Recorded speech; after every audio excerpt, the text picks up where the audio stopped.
Bueno, la temática del panel básicamente lo que va a intentar es analizar la relación que existe entre los doctores y los usuarios a la hora de presentar la temática de reducción de daños ante la sociedad, los legisladores, etcétera. Cómo se sienten los doctores, cómo se sienten los usuarios y cómo hacer que todo junto funcione, que es lo más difícil. ¿De acuerdo? Yo quiero empezar con una... Voy a añadir algo. La gente que estáis en el público, la idea es que se participe, sobre todo si sois usuarios.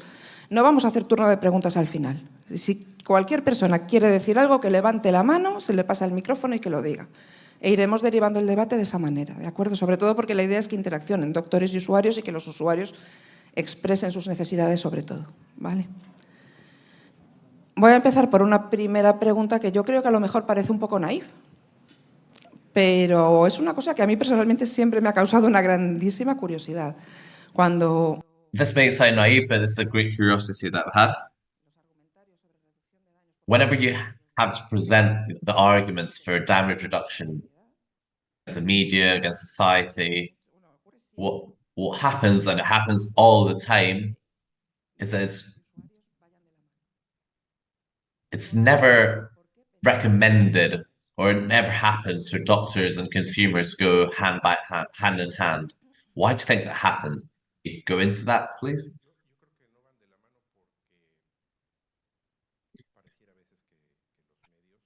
I think it doesn't go hand in hand because it seems like the media want to try and keep the points of view completely separate.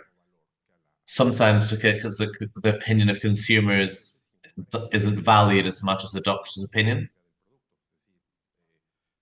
Irrelevant of the knowledge they might have of the product, or and the only thing that seems to be valued is a title to, which makes sense.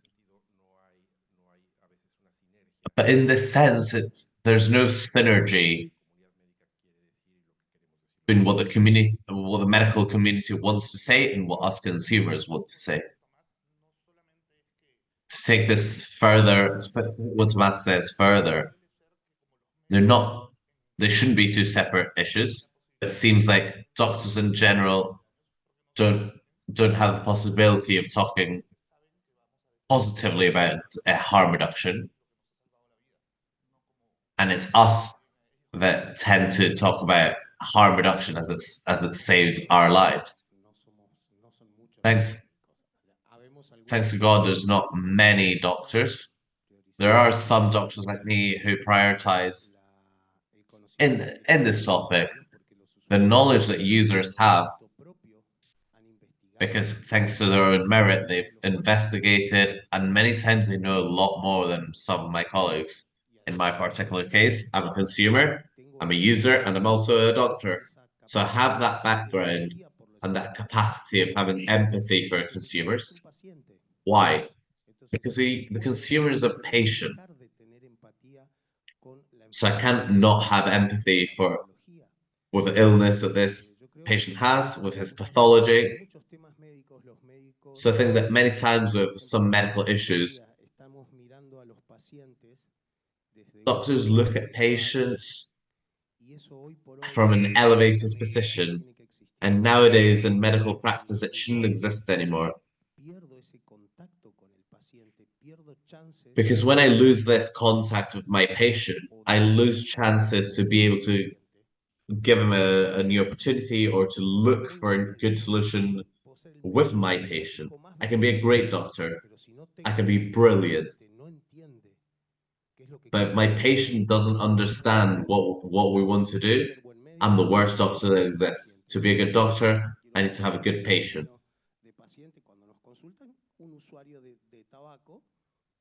When I'm here, when I'm referring to patient, this is a tobacco user or a vapor user. In my case, of course, I'm a doctor, but I'm not a user. So the way that I had to look at patients varies a lot from the perspective of the doctor. The smoker, the drinker, an obese person, a depressive person.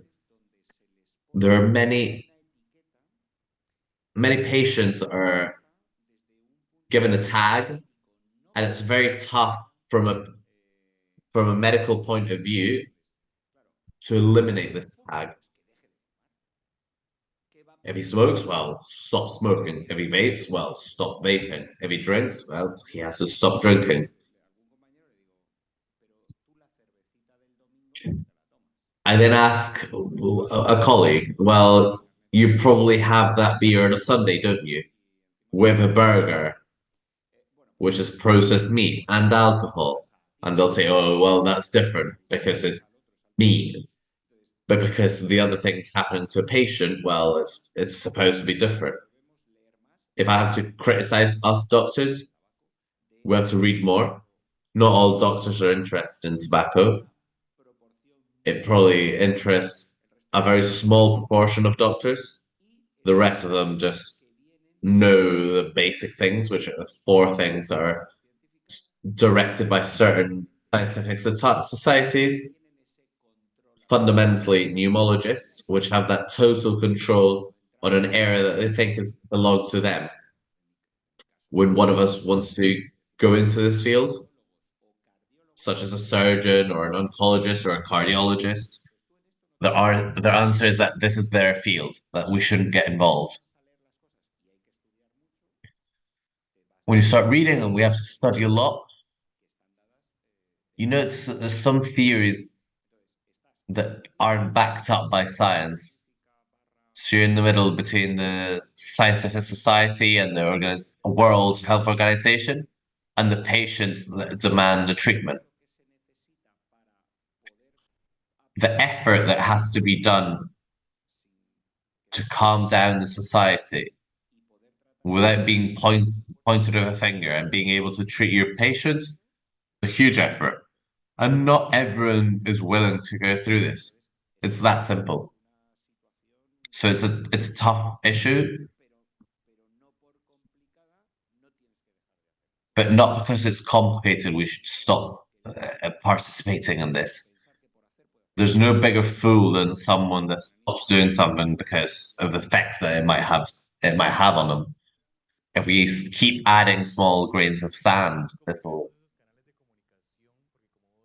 we want these channels of communication, just like you guys said. A lot of times, there are communities that trust the patient, just like you were saying about the relationship between the patient and the doctor. How can we create this positive relationship, this trust between them, for a user to be able to communicate properly with the information that we have as users? And users in general of harm reduction products that tend to investigate their issue. How can we be more effective in relationship with our doctors and our and how can doctors motivate people to find this information, motivate themselves to look for this information to reach a better solution? Well, look, from the point of view of the consumer, it wouldn't be negative to provide some information with small data input that the science already has regarding this. Just small bullet points, because doctors have very little time. We spend a lot of time treating patients, and you probably know that at home we keep studying, so we have very little time. If someone comes with an issue that doesn't really interest you or isn't particularly from your field, you need very few highlighted bullet points. On the other side, we shouldn't treat patients like they're crazy, saying that if he picks up a vaporizer, he's going to be able to do this. I've heard this, but I like patients participating in our world. They shouldn't lose the concept that they shouldn't lose the understanding that the doctor's still a doctor, that that the patient's got a particular vision on nicotine, which might damage them, or even some studies nowadays show that it might have them on them. And but doctors should hear patients. If you have any scientific information, yeah, go and give it to your doctor. And doctors should hear that, for example, you can reduce the milligrams of nicotine slowly to eventually reach zero nicotine. Yeah, it'd be great if between us to perfect this communication. Sometimes doctors use very complicated words, and they use such negative words that tell you that you're going to just sink and disappear.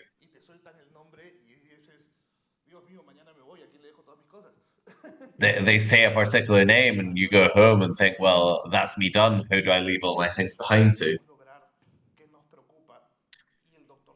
What do we... Doctors sometimes don't know what we want to achieve, what worries us, and they can't guess.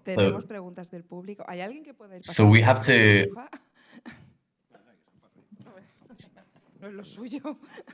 So we have to involve them. There's a question from the crowd, so if we can reach a microphone there. Well, I'd like to give my opinion, which is slightly different. Thinking more about the users, not as patients, because users aren't always patient, and this is an important point. Sometimes what the user needs in this connection with doctors and science is information. Sometimes not just for their own case, but because we might be activists, we might want to help someone else, to be able to talk with people who want to convince you that it's worse than smoking. Some people simply want to know, and this is an important point. Many times doctors see us as patients, and yes, sometimes we are, but sometimes we're just users. And my second point is that the role that many of us activists can play is that link between one group and another. And I say this in my own experience, that, for example, to give a simple example, if I go to a YouTube meeting between different users, I'm used as this connection between both parties. They know that I have contacts in both worlds. That's how I'm used, at least in this field. So it'd be positive to reinforce this point,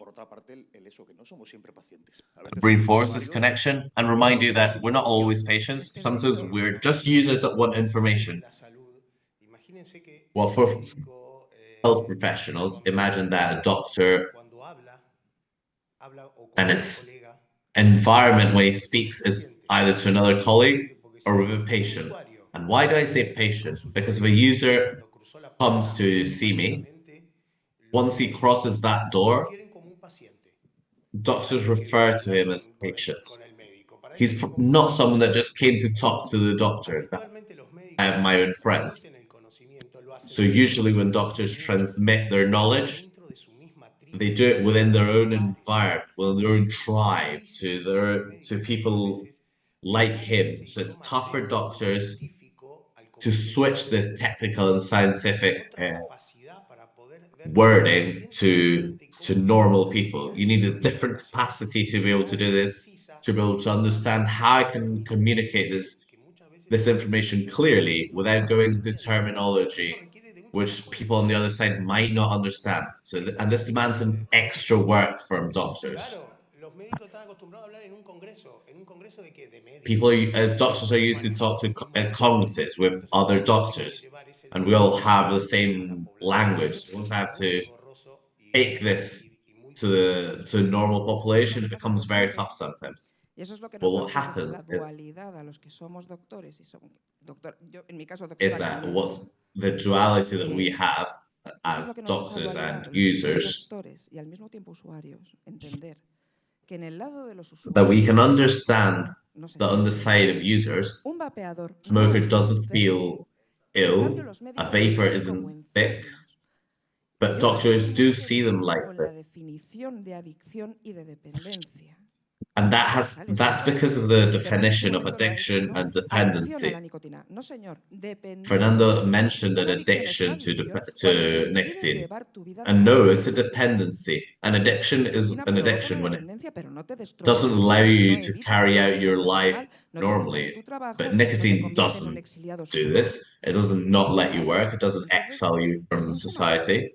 o un vapor nunca se So a va a sentir smoker mal. or a vapor Y esas barreras es first see muy difícil himself as traspasarla sick. de médicos a And it's usuarios. very tough to overcome this Carmen, barrier perdona. from Carmen, doctors to perdona, patients. Dime. yo quería decir una cosa. Yo he trabajado en la Sorry, Carmen, I wanted to y say soy something. médico de visitadora I've médica. worked Y in los the médicos pharmaceutical cuando hablamos de industry, nicotina y adicción o and dependencia, doctors, when we talk about nicotine and addiction or dependency, because they don't make a difference between them. Champi, la del Nicoret, yo familia médica, mi padre primero que vendes esa M, I come eso es lo mismo. from a doctor family, ¿Por qué vendes eso? Lo que hay que hacer es dejar de fumar. and they consider Lo it que sea, no entienden. the same thing. They consider nicotine to be the same thing as cigarettes. We want to grow further.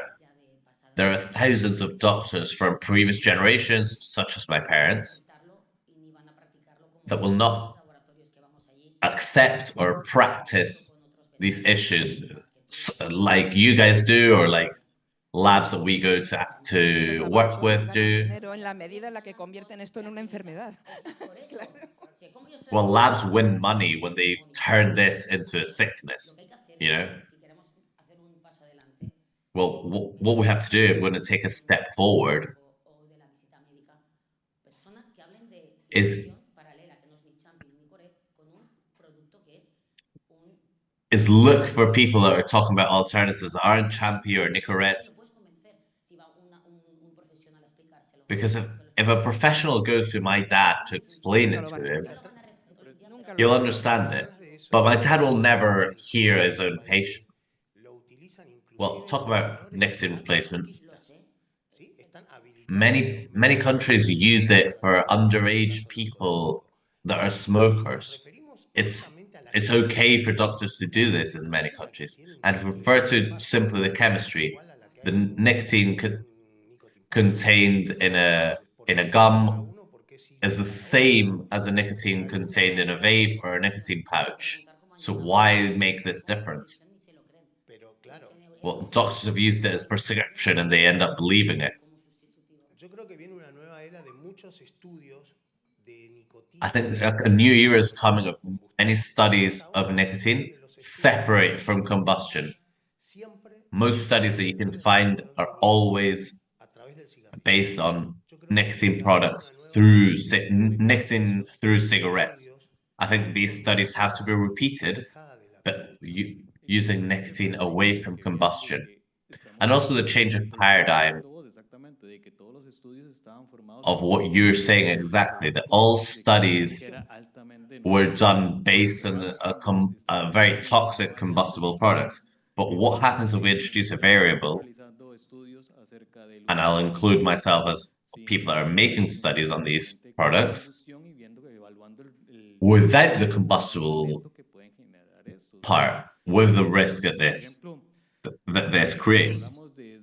Because what happens, for example, if we talk about other drugs, we know that only 15% of people who consume drugs are addicts or have a problem using them.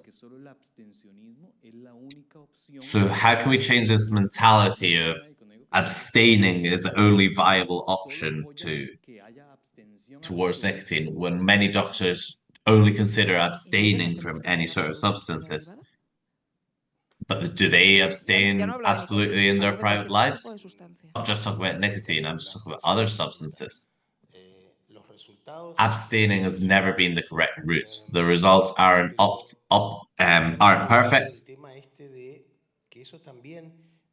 But let me introduce this issue, which also comes through misinformation even amongst doctors.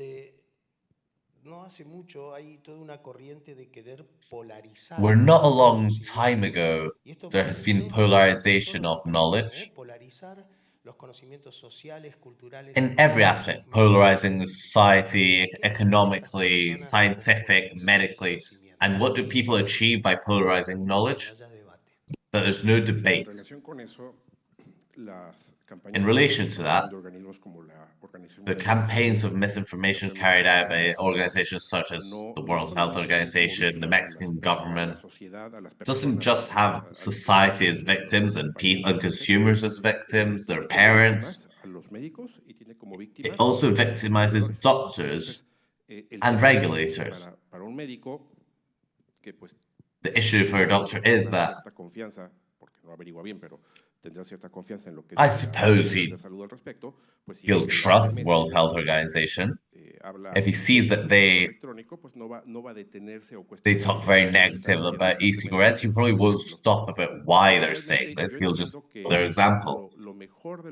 And finally, I understand that the best possible results is for him not to smoke and not to vape. I understand this. But doctors have to have empathy of their patients, and they have to understand that not everyone can adapt to what the doctor wants. So, and a true doctor has to adapt to the circumstances of his patient, and remember that him, as a doctor, recommends not smoking due to the morality of the act, but due to the issues that tobacco causes. Once a doctor sees that the harm reduction product doesn't cause this, he shouldn't have an ethical or professional problem in recommending these products. Because I would always think that a doctor should direct his practice with the motto of prima non nocere. He should look for products that don't cause damage or that cause less damage. Because if he knows that his patient won't stop smoking, why does he insist with traditional methods such as abstaining? When a method exists for him to stop smoking and remove the death that could be caused by him keeping smoking, which is why in the first place he started recommending not smoking. When that was recommended, we also have to consider for how long these new methods have existed and how long it takes for them to understand what really works and what doesn't work. So it probably isn't easy for them, these doctors, to understand about these new methods, and that despite not having that many years of technology has advanced a lot quicker, so it's a lot easier to know what works and what doesn't. Changing this idea could be a good way for doctors to understand that this isn't bad, it's just a different option. Well, exactly. You talk about what you're talking about. We all know that there are doctors and users, and there are doctors that are users themselves. I want to ask the users if you feel better represented by doctors who have gone through this process of stopping smoking for using vaping products, or by doctors who don't know about this process at all. Well, here we have two examples that make this answer more complicated, because in Fernando's case, despite not being a user, he understands us. But being realistic, most doctors that aren't users do not understand us, as he is as a sick, or someone that just doesn't want to stop smoking, which sometimes isn't true. We want to stop smoking, but we want to keep consuming nicotine, and sometimes people just can't leave nicotine. So it's very tough when you sit in front of a doctor who all he's going to say is, "Oh, this is damaging you. Stop smoking." But I need something that helps me, and he'll just say, "No, stop smoking, or if not, you're going to die." For many of us, it's almost impossible to leave nicotine. So if there's a tool that allows us to reduce the doses, and removes certain risks, well, that'd be great. Some people don't know about these. Tell them that it's going to give you your nicotine, you can control the levels of nicotine, that's going to reduce damage. Why not? Bueno, a ver, si te refieres a me sentiría más cómodo siendo paciente de un médico. Well, if you mean whether I would feel, if I feel more comfortable with a doctor that vapes, well, yes, probably, because we'll have something in common and he'll understand me. I'm a user, I'm an activist too, and I defend the position of consumers, and doctors will probably defend their own, but what they have to defend are lives. So hopefully doctors can understand that there's an opportunity to stop smoking. But I'm sure that if a doctor stands up that nicotine causes cancer in a public forum, I wouldn't feel represented by him, because that's not true. Thank you. I'm a doctor. I'm not a vapor, but I smoked for 27 years, and I struggled to leave it. I've not smoked for 13 years now, and yes, I understand that situation.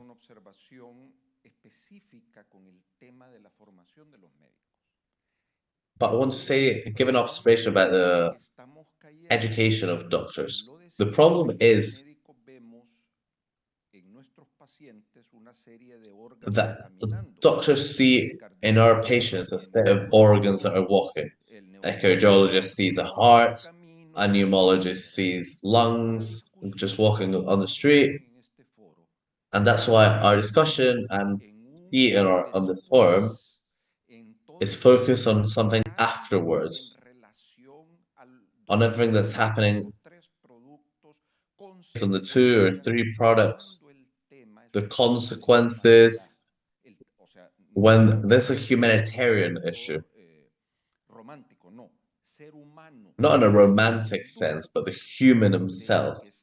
This is something conduct-based, since our great-great-great-grandmothers 2 million years ago. The different states have come here to search for something that their brain demanded, which is a source of pleasure. This is a fundamental behavior, and doctors aren't trained in this issue. Not even neurologists, not even psychiatrists, general terms, of course. Neuroscience right now allows us to understand this. So to generate empathy, and for a doctor to not go and tell you, stop smoking, stop drinking. Well, I'm a nutritionist. Oh, so what? Stop eating? What is that the solution? We have to understand the mechanisms. We have to generate an educational process in doctors. Because even when, as Dr. Diego said, when we talk with other colleagues, we go to the after. If I sit down with cardiologists and talk about nicotine, we'll talk about damage and look at this. But in the end, how does the brain work? What happens in that circuit? So we need more medical education, and that's why World Health dominates so much, because their speech is the only one that's talked about in medical associations and universities, and there's not a counterpart. But many doctors educate themselves with patients, because there's not a continual medical education. Well, what happens, doctor, is that the World Health Organization is like a super state. And they want to teach ways from Mount Olympus to us who are mere humans. That's because we lack training. But on a scientific level, they have a huge error, and they're transmitting this genetically to the rest of the making them believe that their pseudoscience or the knowledge is the only one that counts. And that's where their speech comes. States that are part of the World Health Organization, when picking up this wrong speech, they transmit it down to their health systems, to their doctor associations, to the last person who's a doctor, the doctor in a room. So this process of forming a human in trying to fix a pathology ends up failing. Because humans that decide to work on health, many times we'll manage to cure someone, but the majority of times we won't be able to do this. And our job here is to accompany our patients in their suffering. And irrelevant of what the World Health Organization says, as it ends up in being a place of pseudoscience, because they don't take into care data, and science is based on data. This is where the polarization that I mentioned before comes from. They're polarizing the motherboard, and they're not working. It's not working properly. We have a question from the public. Bueno, escuchándolos un poco frente y retomando un poco la intervención. Well, listening to you and taking the intervention from the doctor previously. Generalmente, incluso desde los activistas tampoco es que se discuta mucho. There's something that's not argued about a lot between activists, and it's the right to pleasure. Creo que lo desconocen por completo. Doctors don't know it at all. Science doesn't know it at all. But we're talking about human beings. Just like someone wakes up and has a cup of coffee because he enjoys it and it gives him pleasure, just like someone on a social event can have a drink because it gives him pleasure. Why isn't the right to pleasure given to people to enjoy nicotine? We know it has some health issues. But right now, there are solutions that don't have these health issues. Why is this issue ignored? It happens with other substances, just like cannabis, for example. Why is it ignored? Why is it dehumanized, just like the doctor previously said? Why are people dehumanized? Just such as examples. For a World Health Organization, the citizens of the whole world, why is their right to pleasure not recognized? I want to answer this, and this is my personal opinion. I believe the point of view that the World Health Organization has taken, and most health organizations and countries have taken, is to want to control everything. What you can eat, what you can drink, what you can consume, what you do in bed, what drugs you can use and what you can't. Because remember that many governments are pro-cannabis and anti-nicotine. It's a sacralization of physical health. Because when we talk about mental health, what is mental health? Just that refers to a pathology such as bipolarism, autism. No, that's not true. People have a dynamic life, and positive things happen to them and negative things happen to them. When something bad happens to you, you have a bad time, and you look for external help, and we all do it, whether it's from food, whether it's from or some people are addicts to their own endorphins, and that's why they're addicted to going to the gym. Whether it's alcohol, whether it's drugs, be it in bigger or smaller intensity, normal people consume these sort of substances continually. Food is the most clear example. People like eating good food. You're designed to like this, and it gives you something back. Nicotine also gives you something back.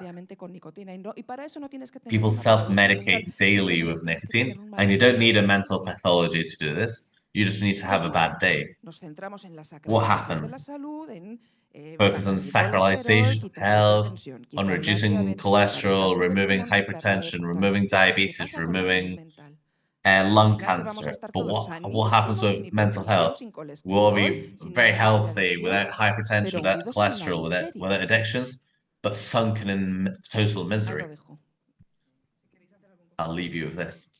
Sí, yo no estoy de acuerdo, ¿eh? Claro, eres médico.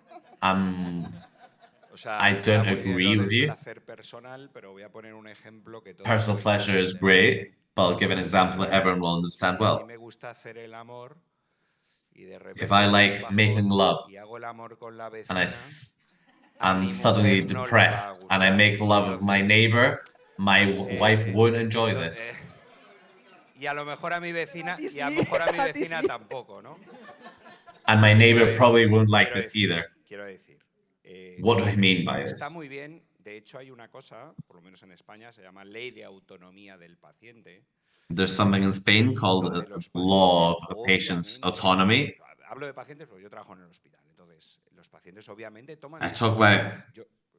Esto lo voy a I poner talk about patients because I work in a un hospital. paciente con un Well, I'll give you another example. If a patient with a cancer, with a liver cancer, which is what I dedicate myself to, puede decidir and I propose a surgery for him, the patient can decide and say no.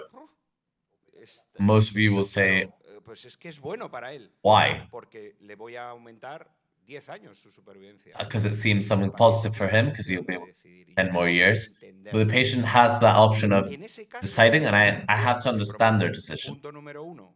In that case, I propose Pero si usted decide a surgery, but if he decides not to have it, which some of them do, depending on their circumstances, I don't abandon him, which is what does occur with tobacco. Smoking patients, when they come to a consultancy and they say they want to stop smoking, the paternal, the classic solution is a pharmacological product, and if it doesn't work, when it works on 45 to 50% of the patients, and if it doesn't work, well, we'll leave him there. That's where information that we should have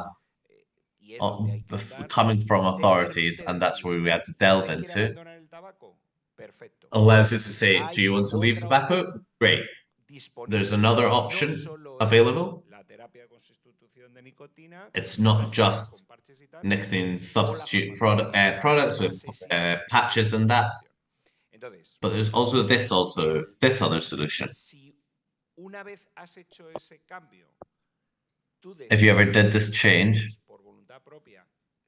you decide through your own decision to go from being someone sick to simply being a user, you should also know the effects that this has. For example, everyone understands that between living in the city and living in the outskirts, it's much healthier to live in the outskirts. But we have to deal with the city. How do we deal with living in the city? Well, solutions regarding pollution, because you try and reduce, in a way, the effects of living in the city. But you decide to keep living in the city because you like it, because you value your options, and effects, positive and negative effects for your health, you decide that you accept it with its consequence. My patients, for example, when they have hypertension and they eat products with a lot of salt, they have to know that earlier or later it can have renal damage. It's important. If you want to do it, fine, do it. But you still have to know it. You have to understand that this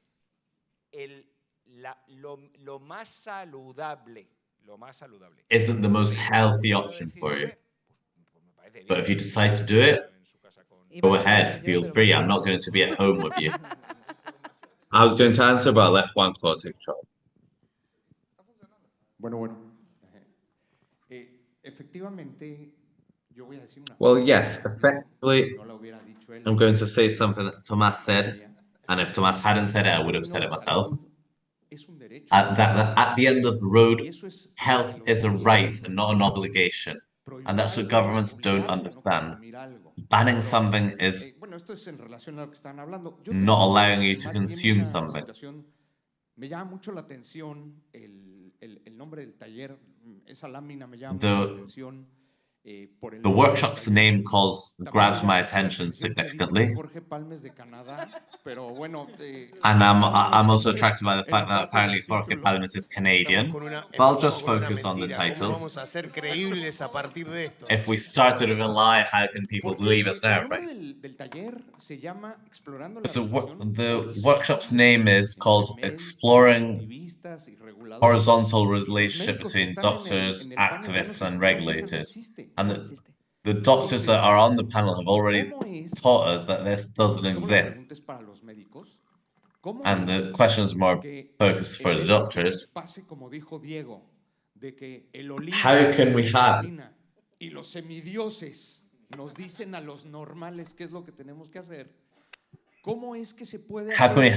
how can we avoid this Mount Olympus issue of them telling us further down on the ladder what to do? How can we have a horizontal communication? I'll tell you something quick. With my childhood friends, I talked about vaping. They said about they talked about fungi on the lungs, and he said, well, I'm not going to talk about vaping with a lawyer when I'm a doctor. And I told him that this lawyer knows a lot more about vaping than that doctor.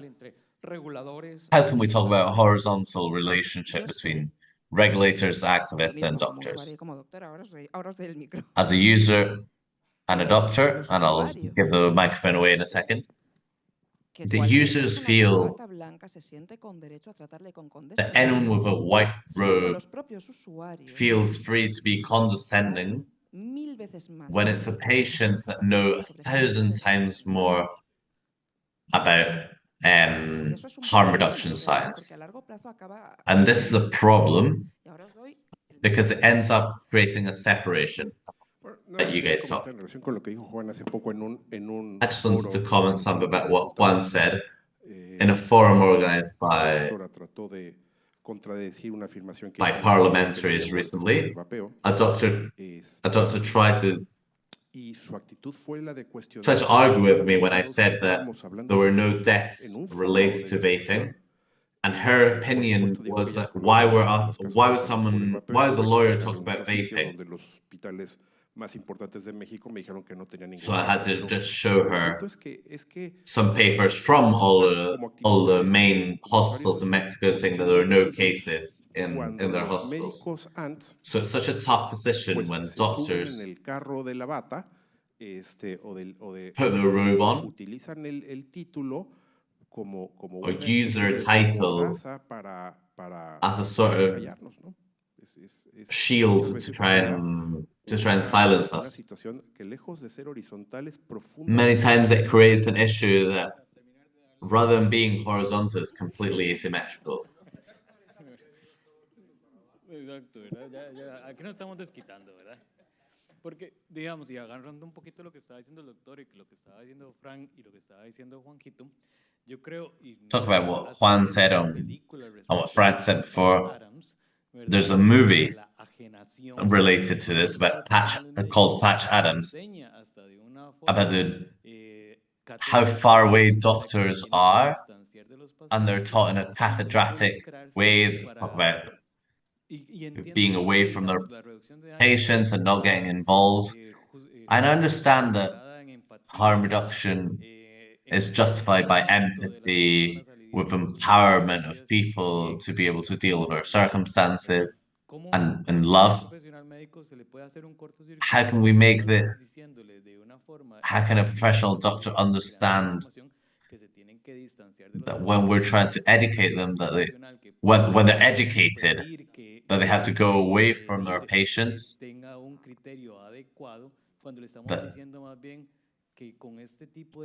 they're being taught that this is the approach that they should take when they should actually put on people's shoes and understand them. How can we change the balance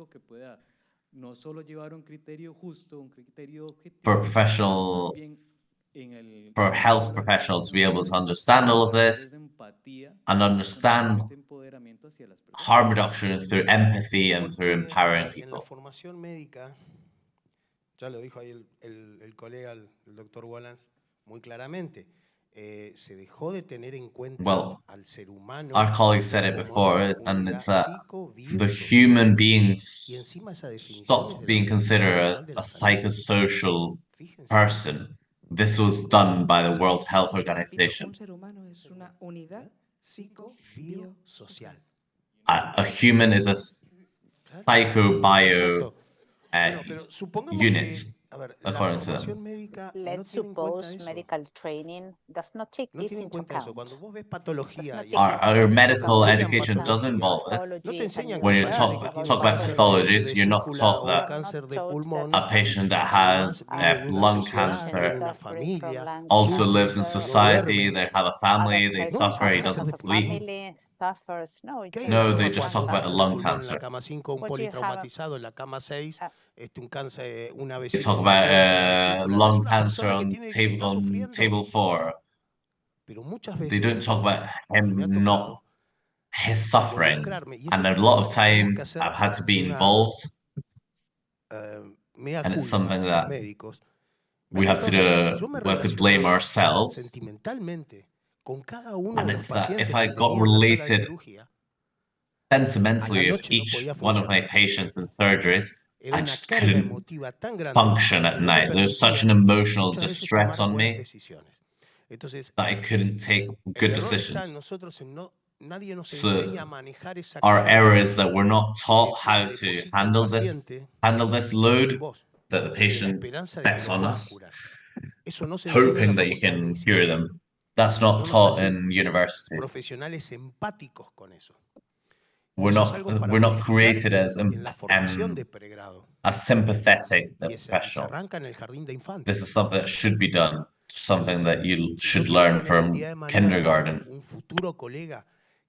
So if tomorrow I want to have a future colleague with a vision, a social, educational vision of every sphere included in the human, we should start well before.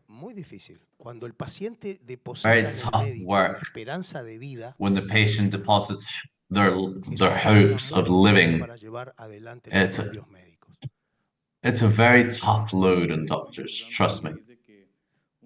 There's a very interesting phrase in which is that a warrior is not about the lack of vulnerabilities, it's just how to deal with them. Ya hemos visto we have seen the relationship within THR happens between doctors and users. And I think this is something we should work on this, especially because on one hand, science has long been important in this field. More science, I don't know, maybe the new things turn up, but we have the basics. As from that moment on, it became a political problem. What happens? User is a key player here, and we have seen before within THR world, there's no full integration for the reasons we have already talking about, but I think that users should understand that doctors have our own problems in terms of THR, because they happen. It's a fact, and it happens most frequently than we should expect, that within the THR world, you have doctors who have smoked or vaped or have quit smoking for long times, and other doctors who are users. And it happens all the time that in some cases, one look down on the others because you are more an activist than a doctor, right? So this is something which is really difficult to be integrated for those who are users and doctors, right?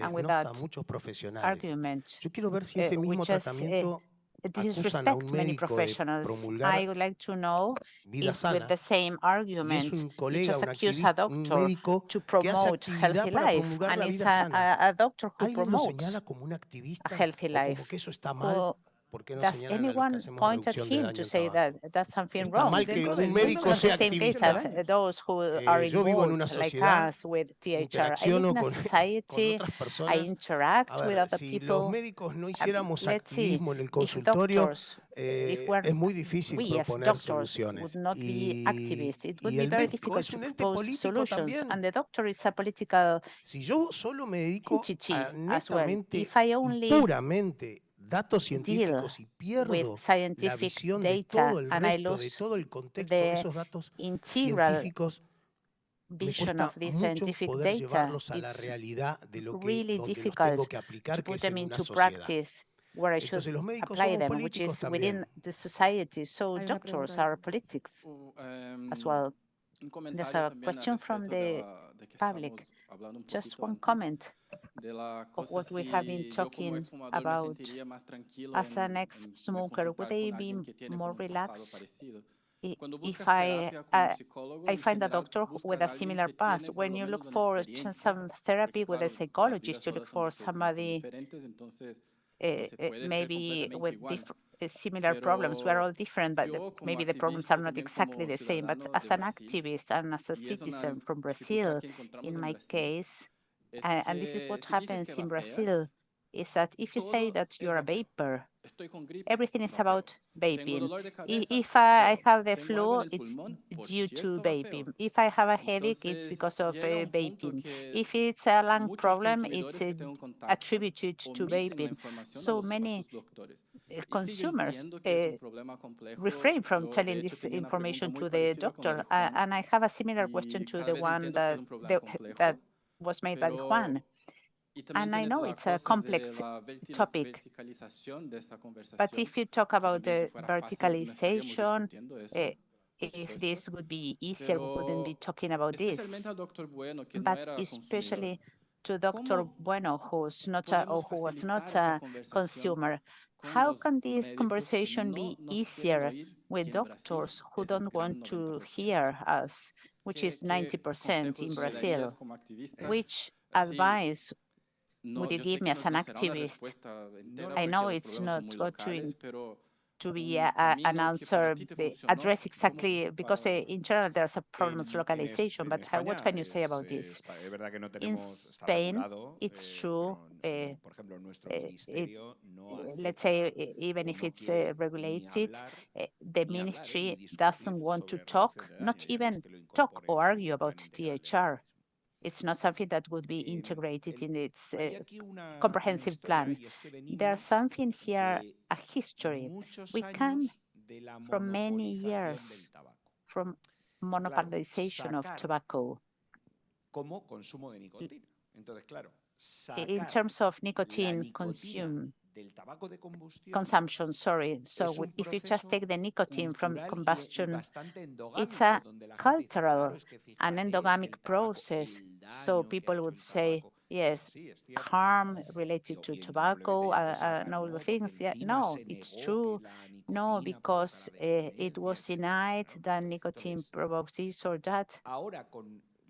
Now, with all the new products, so they're called new tobacco products, no matter if they contain tobacco or not. I think just combusted or the heated one, yes, or a nicotine pouch, but they're all included in terms of a guideline.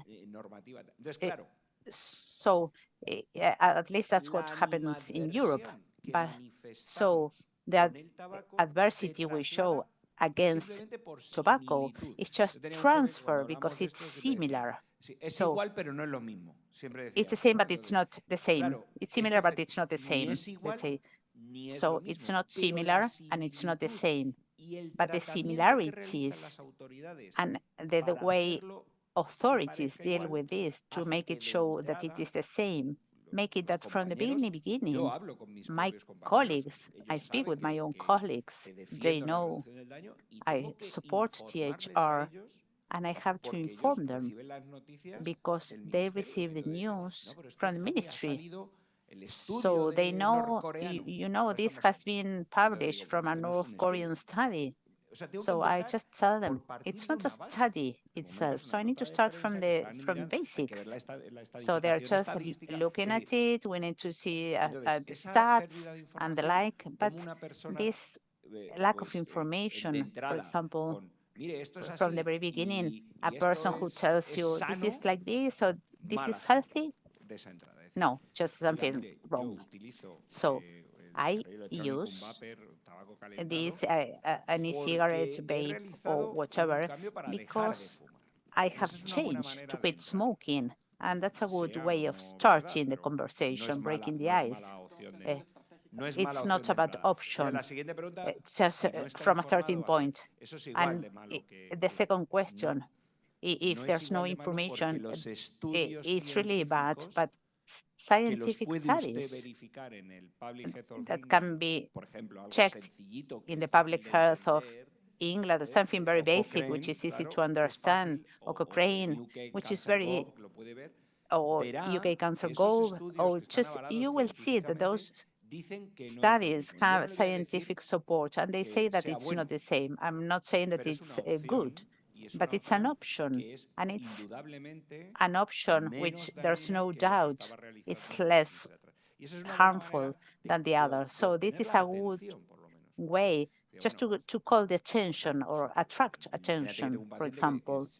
So, for example, if a patient tells me that he drinks a bottle of whiskey on a daily basis and he tells me, my answer will be, you have to have some alcohol abstinence. Otherwise, you will have to be prescribed this medication. So there are some support programs. So this patient, if he tells me he takes a beer a day, the answer in terms of alcohol will be the same because of the different effects and so on, but there's no doubt less than if you drink a bottle of whiskey a day. So it's easier if he just provides, let's say I go back to the UK, the Public Health of England states that up to 2 pints on a daily basis, you can even just check that. So they just advise you not to take alcohol. But if you take up to 2 pints a day, let's say it's a responsible consumption. Let's say we can talk, for example, in terms of tobacconism and use of nicotine. So we can talk about responsible consumption. So I understand the point of view of the users because I see them here. So there are different ways of vaping among you. So I'm just really convinced that when you just say, oh, look at the way he's just vaping. I don't know if you talk about that or just maybe if you talk about just adding more or less nicotine or you want that's 222 or just something different. I don't know. But among you, I think maybe you just talk about having 50,000 liquids, so as to say, of this. So a good starting point would be just like that. I have this, this is so and so. I don't want to convince you, but I would like to show you the supportive evidence. And I want you to know that this is just the way this is. This is the way I was convinced, to be honest. I have already said this many times. I would read whatever my ministry would just tell me. So I read the same about alcohol and processed meat. I eat red meat, but I buy it at the butcher's when it's really fresh, because if you read the study from WHO, they don't talk about beef, let's say the typical beef. They talk about the American burgers or processed meat. So from the very beginning, just say no, red meat, no. So it just, it's very expensive. Otherwise, I would be eating more of that. But what I mean, it's just the same. You have to read the information, you have to study, but you have to get the information, and through that information, Carmen, in this case, the first thing she did when we met was gave me the document published by this body. Just read this, please. You have to read this. And she would treat me in a very formal way, and I read it. And once I read it, I thought, okay. Yeah, the things, what about the doubts? But she did in a very positive way. She didn't start by saying, "Oh, I'm an activist," and so on, so on. No, no. Thanks for having me here. I like the way you invited me, but she gave me information that I didn't have before. A eso iba, Miguel. A ver, los médicos. I think this should be bilateral. Bueno, pero I think the doctor has information, so there should be a challenge. So yo te diría, Miguel, a ver, I desde would el say, lugar Miguel, de activista, from el the no poder point of view of an comprender la activist, idiosincrasia del the médico que fact está that you con el cannot que vas a ir a understand the hablar, doctor's hace que por ahí idiosyncrasy el that you're activista going to tenga toda talk esa energía, with, esa maybe pasión, makes you feel as y an desde el activist that otro you have all lado, the passion, el colega all the lo reciba enthusiasm, como but una your invasión colleague a su is saber. important ¿Cómo esta because he persona va a receives saber más occasionally que yo this sobre as an este tema si invasion yo of soy his acá el que knowledge? tiene que decidir? Because Y I muchos am the colegas one hacen here eso. to decide, Entonces, and so many colleagues automáticamente do that. So bloquean esa it's información. Entonces, por you ahí un feel camino, blocked y about esto this. ayúdenme a They pensar block the entre todos, information automatically. So que let me help podemos think llegar about it. We es need to llegar find por otro a lado way con un just to low reach them. profile. But let's Entonces, go with a no low con profile la punta de lanza en guerra, profile, sino como not hizo just Carmen, por fighting, ejemplo, not ir just like a warrior, bajo the way perfil. Carmen did, Lo que just pasa low es que profile. muchas veces The things that el on many ímpetu occasions, de los the activistas, y yo a veces incurro en ese empathy error or the cuando hablo enthusiasm. con Sometimes los I make mismos these colegas, mistakes de when I talk imprimirle with my demasiada colleagues emoción. because Entonces, I put too much emotion. por ahí lo ven So como una agresión. maybe they see it as Muchos something colegas lo ven aggressive. como una agresión porque Many los está colleagues sacando de su see zona de this as confort, de su zona an de aggression conocimiento. because you are taking them out of their comfort zone, so just from their knowledge area. Yes, and indeed it happens.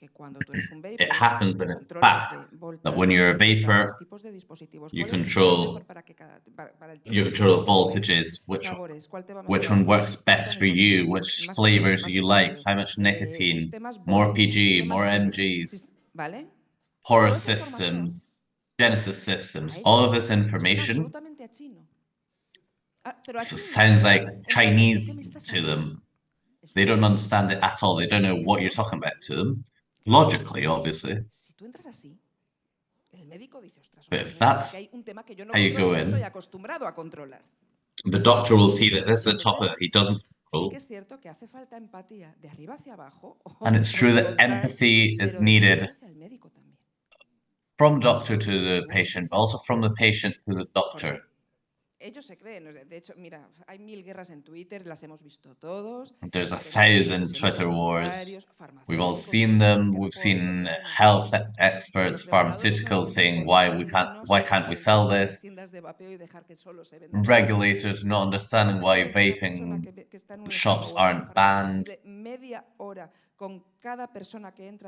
Are you going to expect every pharmaceutical person to spend half an hour making a consumer understand what he needs, what flavor is better for them, what voltage is better for them, how many milligrams is better for them, what an advanced consumer needs, what a beginner needs? Once you take them out of the comfort zone, they feel very insecure. Another problem that we have within our medical world is the division between those that are users and those that aren't. The most technical papers on vaping, everything that implies real vaping conditions set and set properly, most of those data are understood by those that know what we're talking about rather than those aren't. And that creates frictions within the medical system and between doctors. Because I might be a great academical, but I might not be able to understand this. And this, someone that's much lower than me, knows a lot more about this. The very delicate issue. For Carmen, the colleagues that talk about those oils that you use. What are you talking about? Those oils that we use. No, not even metal, because they might not even know that metal's there. They don't consider that, but they talk about oil. The oil that you use.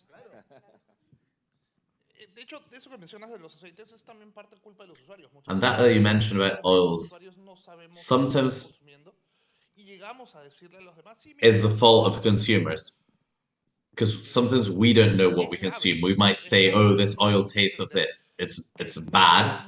But we also have to understand that not everyone knows and not everyone's interested in them. Because I know a lot of users that if you ask them what resistance is or what does the liquid have, they'll have no idea, or they'll just say oil.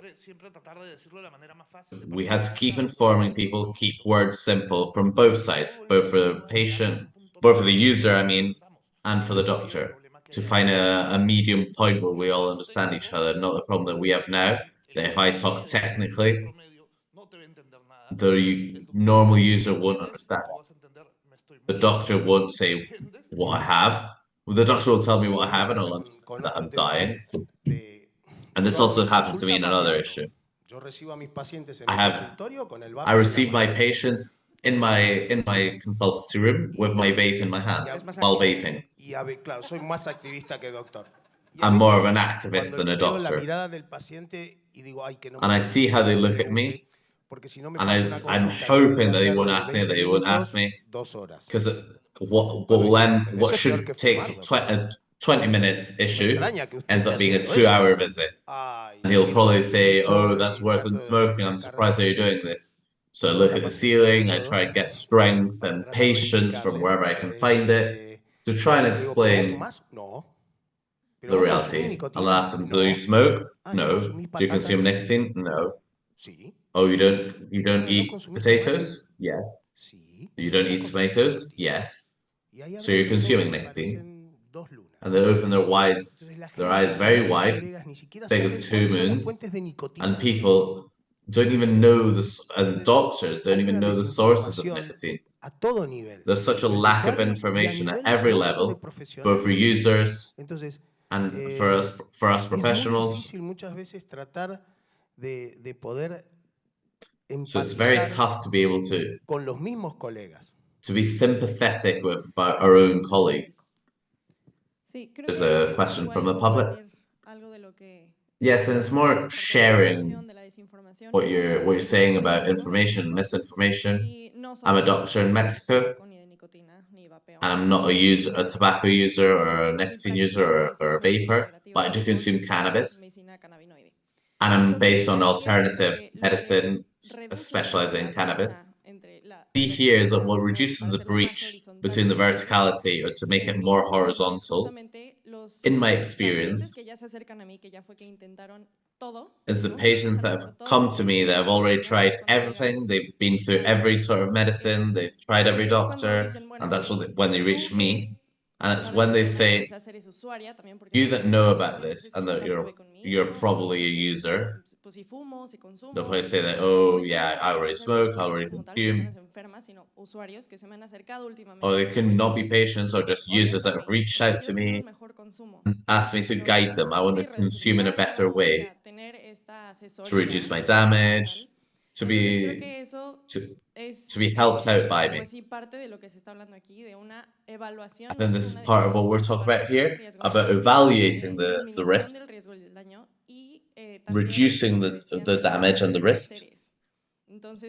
And what you were talking about, how to handle pleasures. This is an issue that's starting to be talked about, I think, and evolving, because we all have the right to do whatever we want and what gives us pleasure.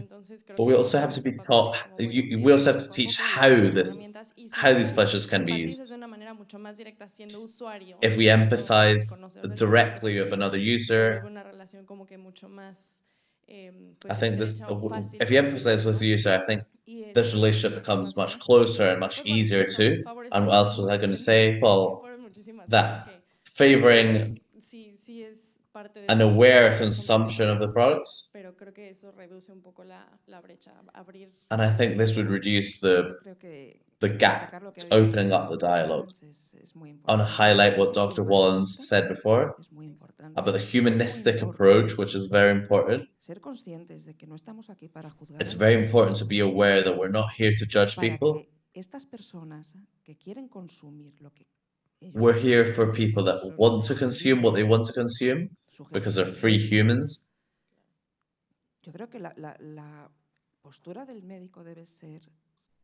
The doctors should provide all of the information available for people to take informed decisions on their health. Okay? We're not here to judge anyone. If you give your patient good information, he's not a 2-month-old person. He's an adult who will make decisions based on the information given to him by doctors or what finds available. That's the posture of many of us that are up here. But the establishment, especially when talk about pleasure, they don't seem to agree that much. But many of us that see pleasure as a part of life and as something necessary in our lives, it's different. That's what I was referring to when people self-medicate. Because people's lives are tough. If it wasn't for this, our lives would end a lot worse. Lo único, o sea, los usuarios no vienen al médico. Users don't come to the doctor. They come to the doctor when they have a health issue. All of us that go to doctors because, well, our knee hurts, or I have a cough, or rash on my nose. I haven't seen anyone who comes over and just says that, I want to handle my pleasure and then vape it. That doesn't happen. In your case, they'll tell you a problem that they have, and based on this problem they have, they'll probably say whether you're using marijuana or using CBD or using THC in an oncological treatment, for example, which is talked about a lot. A patient can come and talk to me about this, saying that they're consuming 25 grams of morphine in patches. Asking, can I use this? Yeah, of course, because it's a coagulant. It's another help, not a coagulant. Further help. If I'm told that this cures cancer, well, they're wrong.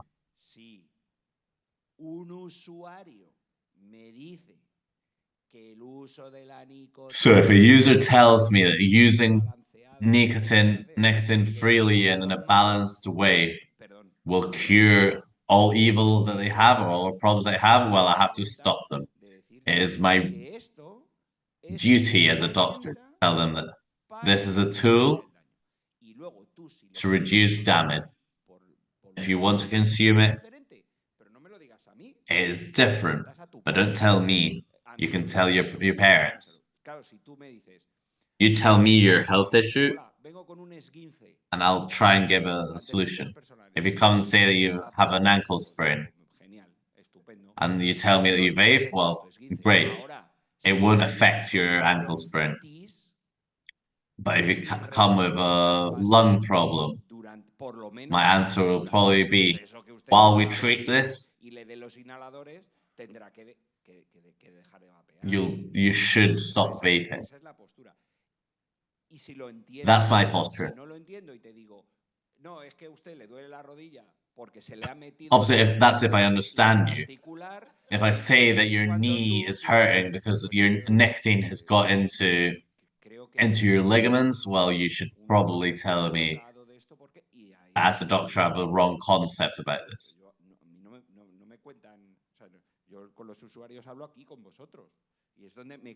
The users I talk to mainly are you guys here when I'm told about all of these issues. But in a day-to-day life, this doesn't really happen. They'll tell me how many cigarettes they smoke, or if they consume cannabis, or if they vape. How many units of alcohol they drink a day, and I'll write it down in the records. And of course, I totally agree with Carmen that we shouldn't judge people, not just doctors to patients, but patients shouldn't judge us either. I have alcoholic patients. I try and get them to abandon alcohol, but they probably got to alcohol thanks to other problems that they have. I can't just judge them and say they're a madman. I imagine that most of my colleagues try and do the same thing. You've probably met others that don't, just like in any aspects of life, but you know what I mean.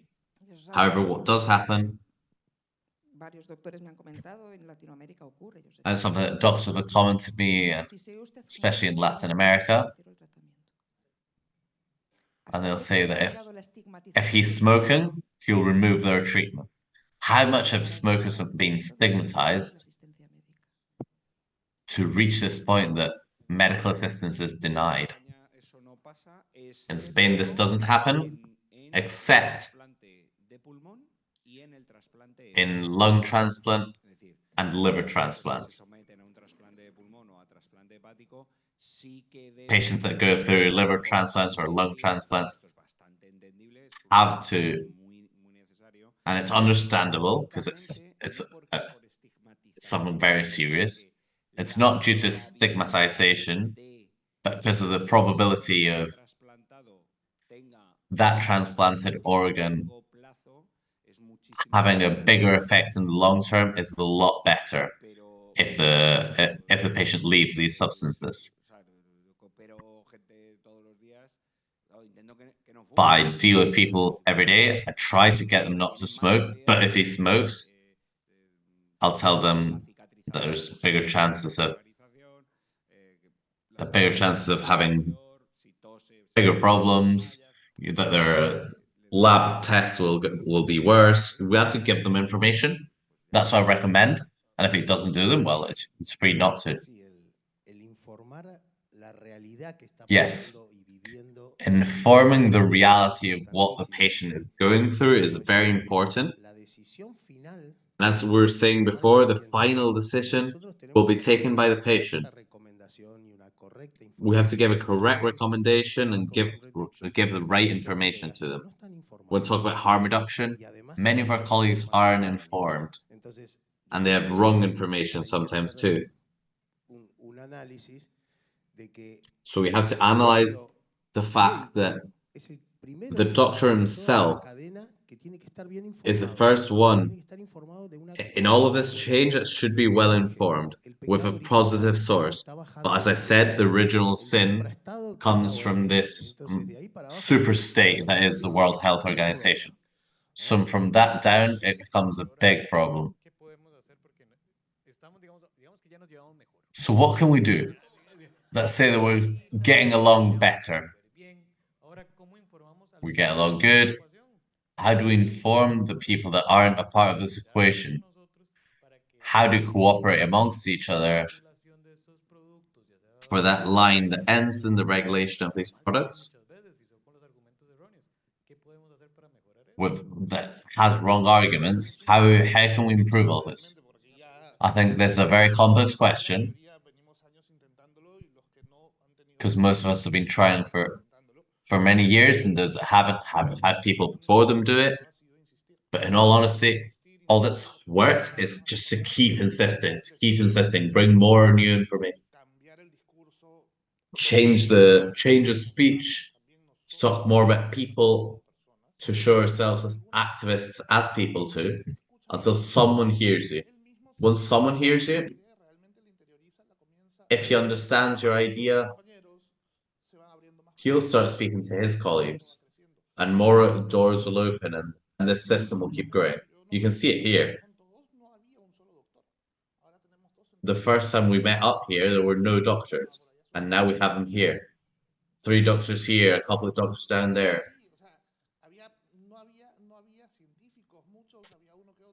There were no scientists here, just a few. And there's more and more amongst us. So to keep insisting, end up with this message growing and growing and growing, and we'll end up with the fact that they can't lie to us anymore, because there'll be so many of us that'll say, wow, if there's so many of them, they cannot all be crazy. A quick comment, as there's not much time left. I also believe that the doctors that have understood the value of harm reduction, knowing that they'll be questioned by their own colleagues, they also have the duty, as much as possible, to go to their medical associations, depending on their specialty. Because medical associations seem to be handled by you-know-who.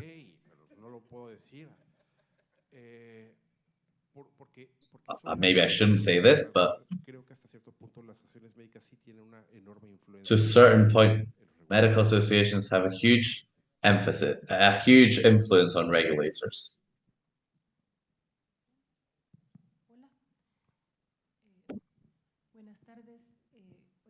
Well, good evening, everyone.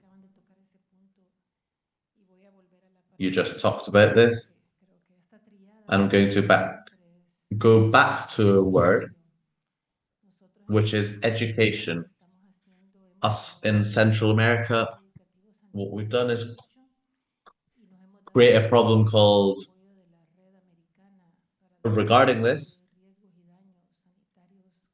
talking about harm reduction, called Redaca, and we've called an educational program for doctors, which is free, and we teach them about harm reduction, tobacco, not just on tobacco, also with other substances or issues such as nutrition, such as allergies,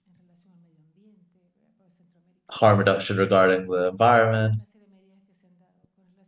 which is also affected by a set of measures that have been taken recently. And this is what we've been doing since 2021. And right now, I can say that we've trained 1,000 health professionals.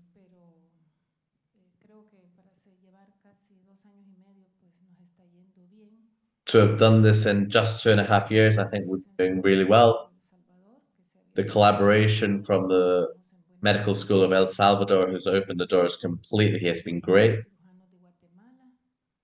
We've worked with doctors and surgeons in Guatemala. We have a strong group of people collaborating in Costa Rica. And we're moving and spreading little by little at Redaca, having doctors in Curaçao, Brazil, Argentina, who are aligned with this harm reduction. And this is how we've been working. We've created a journal, a bulletin. We have our social media, we have our website, and that's where we publish everything. The only way of doing this is by reaching the doctor, as he's the source that gets consulted the most. We also teach psychologists, nutritionists. We're running out of time, so I want to answer what you said. We know the work done by Redaca. I want to congratulate you. What happens, however, is that this should be something done on a world scale.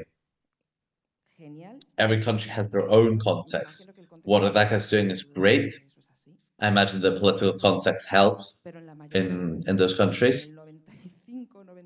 But in 95, 99% of the countries, doctors that try and form other doctors or point with their fingers, their position is put at risk. I have academicals that have been kicked out of their universities simply for wanting to investigate harm reduction on tobacco.